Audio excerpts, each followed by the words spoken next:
former Hebron Hawk, absolutely dominant safety at Oregon, future NFL badass, and potentially even future NFL analyst on ESPN one of these days after he has a great on-field career. It is none other than Verone McKinley III, and he joins us live in studio now. Verone, thank you so much for the time, brother. How you doing? Good. Thank you for having me. Absolutely, man. Absolutely. So you're back. You're back in the Metroplex. We'll get into all that, but right now I want to treat this like the scouting combine.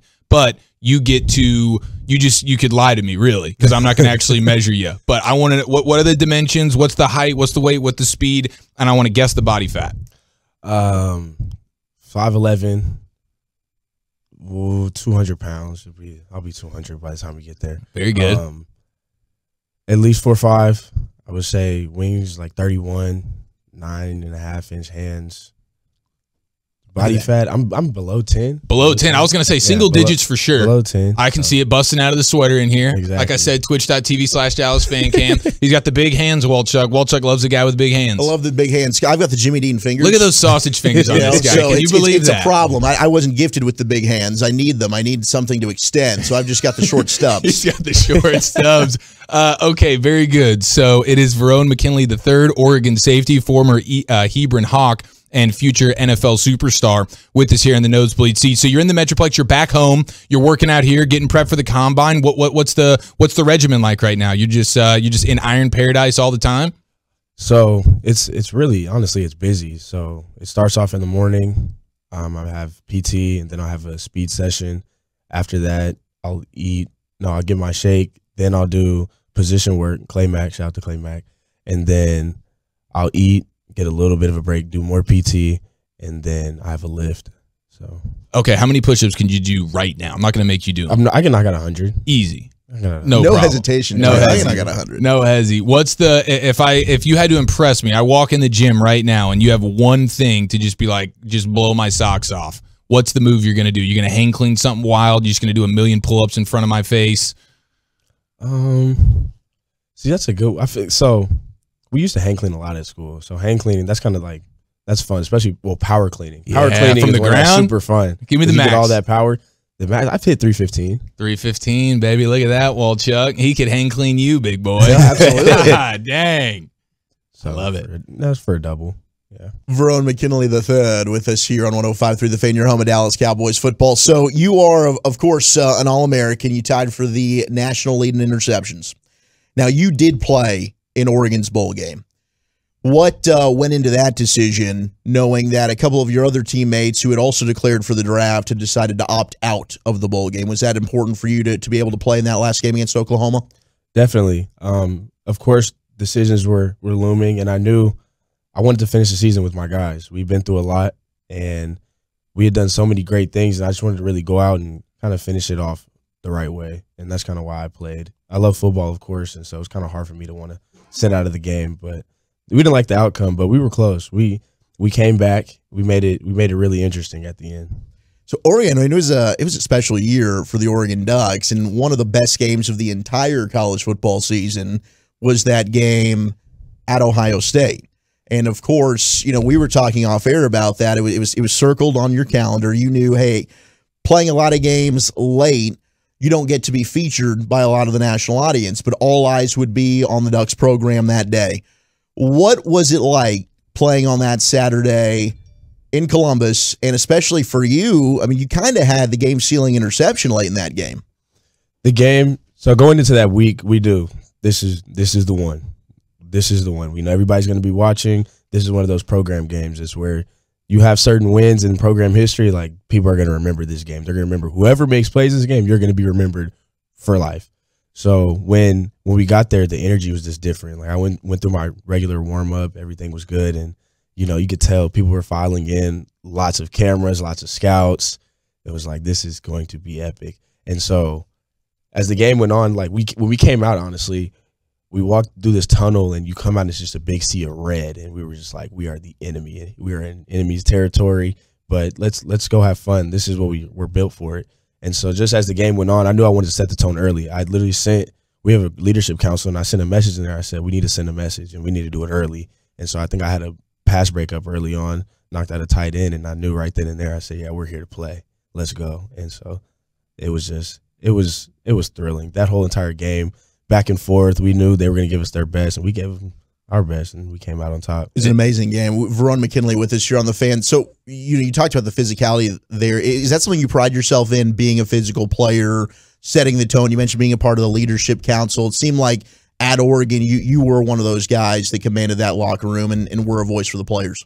Yes, sir. I would say I'm called the general. They call me the general for a reason, and I feel like being able to do everything and establish an identity early on in games sets the tone for everything. So going into that game, realizing like, here, we're going to be physical. Of course, people always want to talk about the Pac-12. We're not physical. That's not true. We're going to show everybody on national TV why we are physical, and so I pride myself on it as well. All right, speaking of physicality, you are safety. You're a dominant safety. You led the nation in interceptions. Now, if I tell you you get one of these opportunities right now, you get to intercept the football, or you get to just lay like a absolute bone-crushing hit to a wide receiver over the middle. What are you choosing? You got to take the interception because you get the ball back to your offense, or you score with it. So it's all about putting points on the board. You want to put points on the board and have possession. So you got to go with the interception. This guy's a football guy, Walchuk. I love it. I love it. So how many did you go on a bunch of recruiting visits before you ended up at Oregon? I did. I visited a lot of different schools from East to West Coast. Oregon was just like the facilities, right? Like you get there, is it just completely far and away? Because they got the Nike money, right? I mean, it's ridiculous, isn't it? It's crazy, honestly. With, of course, you have Phil Knight, Tinker Hatfield, so many people that are big time within the Nike community who really put in on this university. And that was part of why I went there. The connections, the degree. I knew I got a degree in political science, especially with the journalism program and the political science and all the people you can meet. I trusted Coach Cristobal's vision. And then I just wanted a college town. That was a nice college town, a place where I feel like I could thrive and get better at all phases of life. So that's why I picked Oregon. And those uniforms, right? That was big. I wasn't. My dad always told me, you can't pick it because of a uniform. But of course, we did have nice uniforms. So I imagine the uniforms on every Oregon Duck football player is like top 3 to 5 on the priority list of like, hey, all this other stuff is cool, but damn, I can't wait to put that uniform on. It's going to be sick. 100%, especially because it's a new uniform every year. Every year we have 4 to 5 new uniforms, and of course, Kenny Farr, our equipment manager, we go through that. This year especially was really big. We got to pick out helmets, what helmets we want to wear this year, what certain jerseys we like, what colors, all of that. And so every week, me and one of our receivers would pick the uniform combination for every single week. Oh, it's gorgeous. It's amazing. I We're love talking it. with former Hebron Hawk, Oregon safety, Verone McKinley III here on your home of the Cowboys, 105.3 The Fan with the Nosebleed Seats. So you brought up Mario Cristobal. He's now with the Miami Hurricanes. But what can you share with us about Coach Cristobal and what you were able to learn from him during your time at Oregon? Somebody that loves his players and wants to win no matter what it takes. And you can talk to him about anything. His door is always open. And it's hard for me to say that somebody loves football more than me because I don't think there really is anybody out there. But Coach Cristobal pushes that needle a little bit because he loves football so much and will do whatever for us. And so that decision, of course, I mean, it's college football. People are going to change, especially when your team is good, and that being his alma mater. But Coach Cristobal has taught me a lot, and especially through COVID and everything that happened, we got closer and closer, and just somebody that believed in me and continued to push me to be great, push our team, and just allow for me to continue to grow and kind of have that control, especially on the defensive side of getting guys lined up, maybe putting my input in on what I feel we should do this week against certain opponents, certain receivers, whatever it is. So he kind of allowed for me to really take on that leadership role and trusted me. We like to try and definitely puff out our chest when it comes to Texas high school football here, specifically in DFW. I think we have the best Texas high school football in the country in our backyard. We were talking off air. I'm a Plano Senior High School alum. You're a Hebron guy. There's a rivalry there. Don't necessarily like each other in that regard. But you went to the West Coast, and California thinks, they've got the best high school football. Did you have to let them know? Yeah, Texas is where it's at. 100%. We've had full-on yelling arguments in the locker room about California football versus Texas football. And it's just like, if you go back and continue to look, like for me, I think Kyler Murray is the best high school football player ever. I was like, that was a time period. Like in Texas, watching Kyler Murray do what he did was insane. And so for me, I was like, when you go through our schedule of playing Euless Trinity, playing Duncanville, playing Allen, like these are all people I've had to play in high school that all have D1 people that continue to go on to the next level. Like this is the best football, the best atmosphere, everything. So did you grow up, obviously, going to Hebron in Carrollton? Were you kind of dreaming of being a Dallas Cowboy one day, playing with that star on the side of your helmet? I would love to. I mean, you can't. The thing is, the Cowboys are America's team. Everybody watches the Cowboys, no matter what. They're going to have the most attention. They're playmakers, and that star, everybody knows what that star means. Like, it's the Dallas Cowboys. And so that's always something I've envisioned for myself, especially going into the process that it can become a reality. So it's pretty cool to see. But most definitely, I would love to be a Cowboy. So you're a safety. You get all these interceptions. I've seen you play. You lay the wood. You talk about the toughness, Mario Cristobal. What type of safety? It's so interchangeable these days. Are you the free safety? Are you the strong safety? You're going to be playing the deep third. Next thing you know, you're playing in the box. Like, what is your preference there? I don't really have a preference. I just want to be on the field. And for me, starting off as a corner, that's kind of my background, is playing corner. And my dad played corner, training with Clay, all of that coming together. And then being able to play inside. So I've played nickel, played free safety, and just it doesn't really matter to me. I just want to be on the field. But the thing that I feel like I bring to the table is the versatility. I can play the center field. I can be in the box. I can play man-to-man on a tight end, a running back, or a slot receiver. I can play corner because I have done it for a long time. So just being able to move around and just get on the field is big for me. So you're such a football guy. Your football acumen's through the roof. You go on your Twitter account, you're watching, you're going play-by-play during the best football weekend of all time from an NFL standpoint. You're sitting there calling out plays, coverages, all these different things. Where does that come from? Were you playing Madden? Like, I learned all my football from Madden, I feel like. Like, where did you get that football acumen? Because it's very clear your football IQ is part of what sets you apart from almost everybody else. Well, my dad's a coach. So he's been my coach all the way up through sophomore year of high school. And then, I mean, it never stops. We still have conversations after games now about what happened here, what could you. So it's just in my nature. And then for me, I like to go the extra mile because I love football. I like to watch film. I'm a big film junkie, especially leading up to opponents, trying to figure out little tendencies because you can always get something that not everybody else has. And my dad always taught me you always want to be a step ahead because we are playing defense, playing DB. You're going backwards. So you always want to try to get tidbits, whatever you can, to kind of have that advantage on an opposing team. So that's kind of where just the football IQ and being able to identify things, who did what wrong, what they could have done different, just it goes into it. Who's the best safety in the league right now? That's a tough one. There's a lot of good safeties out there, and I feel like it's interesting because there's so many different types of safeties. Mm-hmm. You have Jamal Adams, you have Minka Fitzpatrick, you have a Tyrann Mathieu, you have Jesse Bates, you have Quandre Diggs. A lot of good safeties out there. So it's hard for me to just pick one.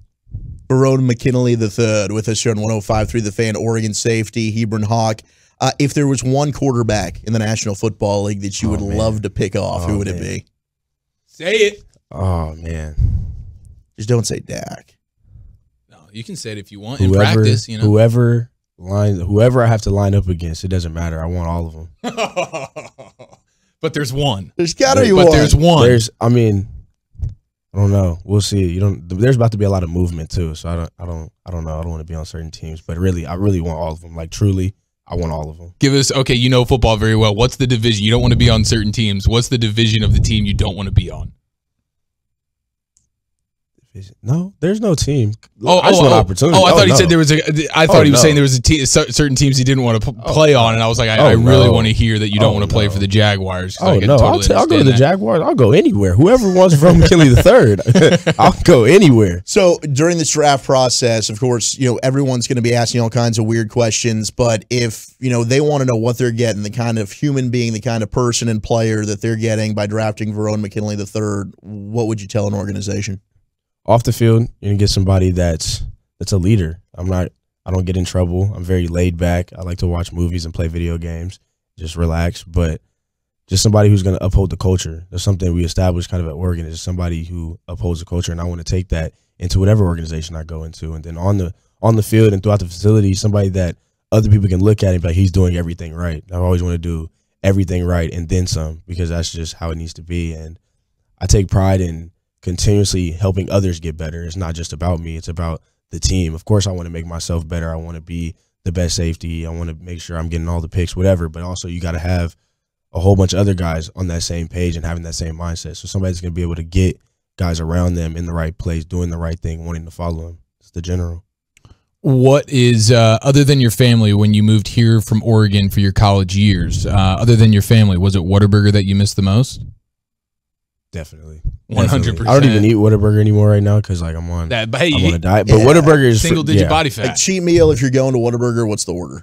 Double meat Whataburger on Texas toast, no lettuce, no onions, spicy ketchup, large fry with a large strawberry milkshake. Respect. I did. And the apple pie. Veteran. Apple And an pie. apple pie. Are you a big fan of the taquitos, by the way? I'm not. My dad likes the taquitos. Damn, the taquitos I'm are more of a strong. breakfast on the bun. Yeah. And the honey butter. We got a chicken biscuit. B.O.B. guy up in I'm a big here. Those are breakfast the on the two. bun. They're underrated. They really This are. is good. All right. Well, hey, this has been really, really fun. Verone, thank you so much for taking the time. We're gonna have to Good get you luck on to again, Verone. Yeah. because we've enjoyed this. Well, actually, we need to before you get out of here. You want to you do podcasts. You're a media guy. You pump did your stuff, journalism. dude. You want to be after a long NFL career of domination. You want to be doing radio stuff. You want to be doing TV stuff, right? Like you want to be an analyst. Yes, sir. Of course, on social media, you can follow me on social media, VMcKinley23 on Instagram, VMcKinley3 on Twitter. And then there's Elite Media Group on Twitter. Go follow that as well. We do a lot of things from culture, music, fashion, sports, a lot of different things, especially around playoff time. So, Heck yeah. We'll All move right. over Ryan Clark. Our guy Verone's going to take his spot here soon. That's right. It is Verone McKinley III, Oregon safety, former Hebron Hawk, future NFL badass. Thank you so much for the time. thank you. Appreciate it.